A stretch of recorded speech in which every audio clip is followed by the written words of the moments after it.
Derivatives has been a story. It's been going back and forth for a while about XRP because of how different the futures market is and what it might mean for the value of XRP. And I definitely need to talk about how everything is set up perfectly for the swaps market to move on chain and why I think you already know that XRP, with the help of Direction Ripple, is at the front of this. Now that that's out of the way, welcome to the channel. All and sundry. Johnny is my name. For those who are new to the channel, I hope that by the end of this film, you have become a subscriber. Let's get started, and let's go back to this post where Chad Stengreber announced that 3 important economic alternative groups had joined Project Guardian: ISMA, ISDA, and the GFMA.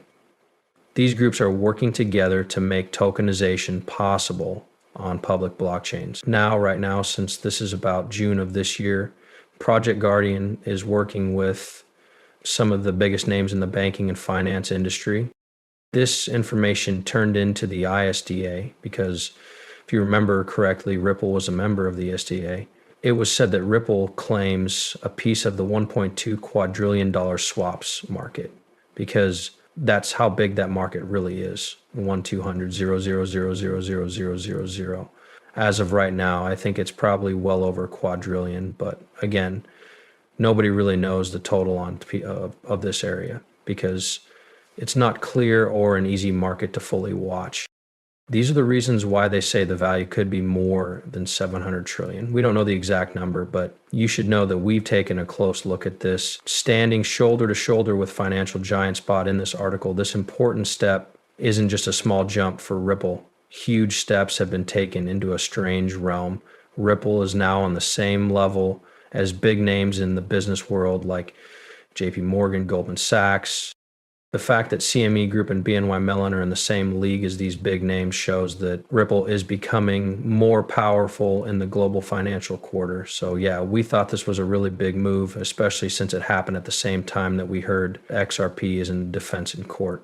It just seemed out of the ordinary because a few days before we had also gotten Ripple Jordan from the CPMI institution, which merged with the BIS to become the central bank of central banks. Then it felt like everything was coming together, and it still does, even though it's been almost years since then.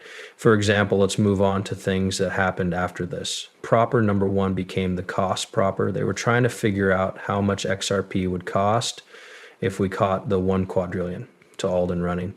As of right now, we're only talking about 1 quadrillion. If XRP goes to 100 trillion, the price would go up, and its current market cap is $9 billion. The market cap of XRP could need to rise by about times the current price of 66 cents for XRP. We will guess that the capacity rate of XRP, if it were to go through the derivatives market, would be about that. Even though we did the math, but the average gain might be 1 to off a kiln because XRP is so expensive right now. The question is, could this really happen? Because 1 XRP will be used more than once. So we need to figure that out. But the important thing here isn't how much 1 XRP would be worth. It's how much XRP would be burned. There has been a lot of XRP burned over the years, but not nearly as much as has been moved. $1 trillion. I mean, I don't even think XRP has moved $1 trillion, let alone $100 trillion. But if it did, we should count on about $10 billion of the supply being burned.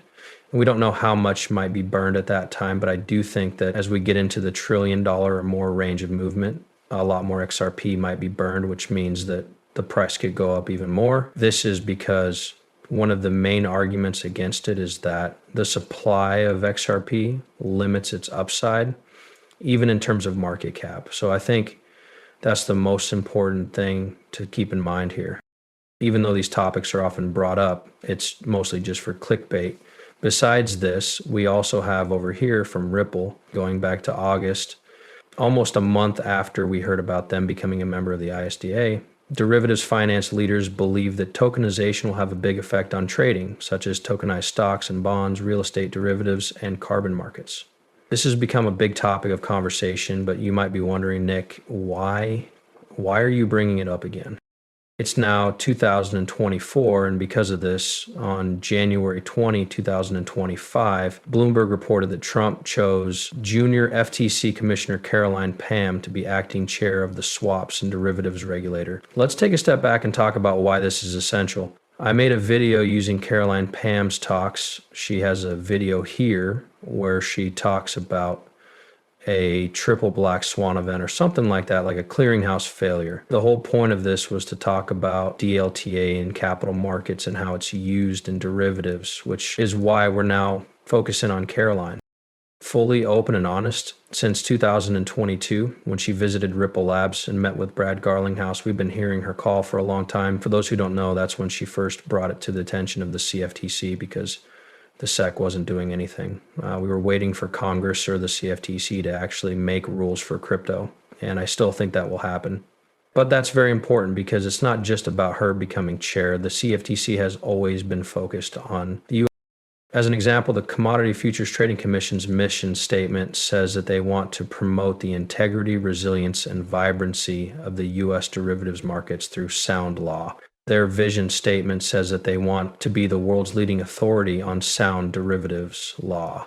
If we look at this first, the derivatives market is going through a big change where it is gradually adopting next generation technology, i.e., you name it, deltoid blockchain, AI, etc. What I find most interesting about that is the schedule. Okay, we know she met with Brad Garlinghouse and took a tour of Ripple Labs. She is obviously very interested in Ripple and knows what they're doing. She also knows about the business version of something. And we also know that this could be the month when crypto rules are made. As well, we have a lot of